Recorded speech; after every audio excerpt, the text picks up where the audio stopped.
Жесірдің көз жасын арқалаған жан. Екінші бөлім. Базарды аралап болып тұрақ жайға жақындаған Алмат көлігіне отырып үйіне қарай аяңдады.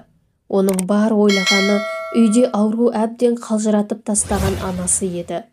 Алмат сол кісіге ертерек жетуді ойлап көлігін орнынан қозғады да жүгіріп кетті. Ойланып келе жатқан оның ойына жаңа ғана өзіне соқтығысқан жасы елуді еңсерген жігіт ағасының аянышты халі, адам көргісіз түрі оралып кетті.